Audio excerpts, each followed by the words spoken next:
Praise the lord. ఈరోజు దేవుని వాగ్దానము, నీవు నన్ను చూచి నమ్మితివి, చూడక నమ్మిన వారు ధన్యులని అతనితో చెప్పెను.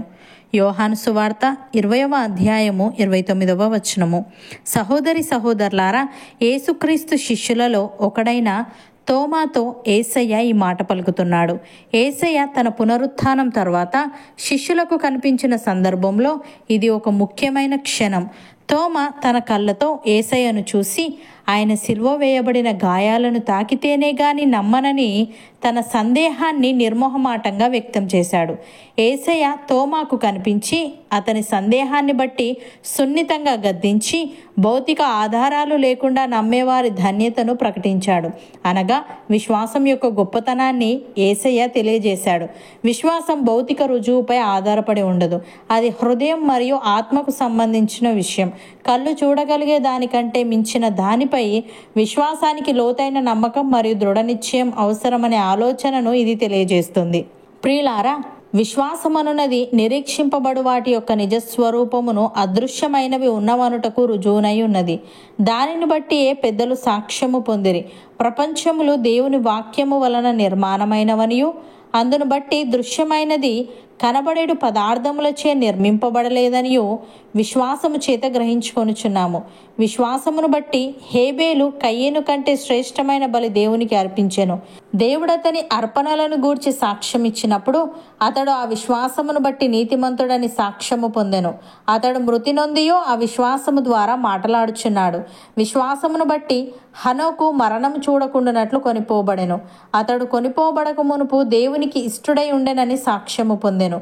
కాగా దేవుడు అతన్ని కొనిపోయెను గనుక అతడు కనబడలేదు. విశ్వాసము లేకుండా దేవునికి ఇష్టుడై ఉండుట అసాధ్యము. దేవుని యొద్దకు వచ్చువాడు ఆయన ఉన్నాడనియు తన్ను వెతుకువారికి ఫలము దయచేయువాడనియు నమ్మవలెను గదా. అపోస్తలుడైన పేతురు ఈ విధంగా అంటున్నాడు, మీరు ఆయనను చూడకపోయినను ఆయనను ప్రేమించుచున్నారు. ఇప్పుడు ఆయనను కన్నులార చూడకయే విశ్వసించుచు మీ విశ్వాసమునకు ఫలమును అనగా ఆత్మరక్షణను పొందుచు చెప్పన శక్యమును మహిమయుక్తమునైన సంతోషము గలవారై ఆనందించుచున్నారు. మీకు కలుగు ఆ కృపను గూర్చి ప్రవచించిన ప్రవక్తలు ఈ రక్షణను గూర్చి పరిశీలించుచు తమయందున్న క్రీస్తు ఆత్మ క్రీస్తు విషయమైన శ్రమలను గూర్చియు వాటి తర్వాత కలగబో మహిమలను గూర్చియు ముందుగా సాక్ష్యమిచ్చినప్పుడు ఆ ఆత్మ ఏ కాలమును ఎట్టి కాలమును సూచించుచు వచ్చెనో దానిని విచారించి పరిశోధించిరి.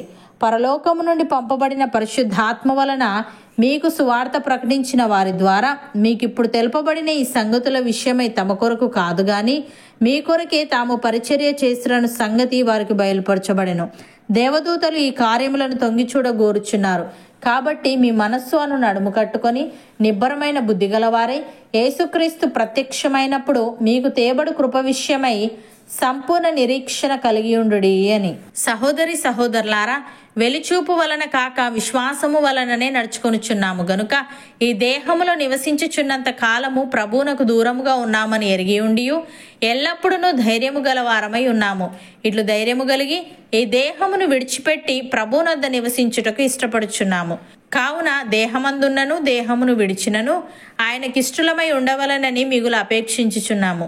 ఎందుకనగా తాను జరిగించిన క్రియల చొప్పున అవి మంచివైనను సరే చెడ్డవైనను సరే దేహముతో జరిగించిన వాటి ఫలమును ప్రతివాడును పొందునట్లు మనమందరమును క్రీస్తు న్యాయపీఠం ఎదుట ప్రత్యక్షము కావలేను.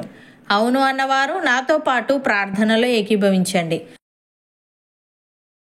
పరిశుద్ధుడా, ప్రేమగల తండ్రి, జీవముగల నా యేసయ్య, చూసి నమ్మిన వారి కంటే చూడక నమ్మిన వారు ధన్యులని విశ్వాసమనున్నది నిరీక్షింపబడు వాటి యొక్క నిజస్వరూపమును అదృశ్యమైనవి ఉన్నవనుటకు రుజువునై ఉన్నదని తెలియజేశావు.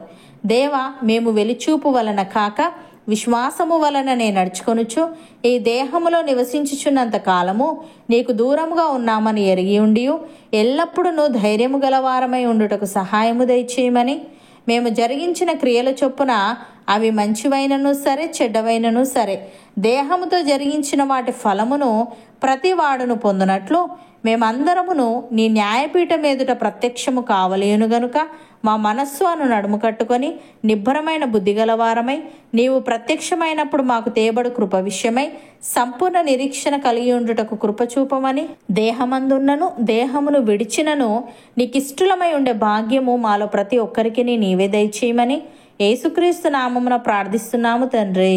ఆమెన్.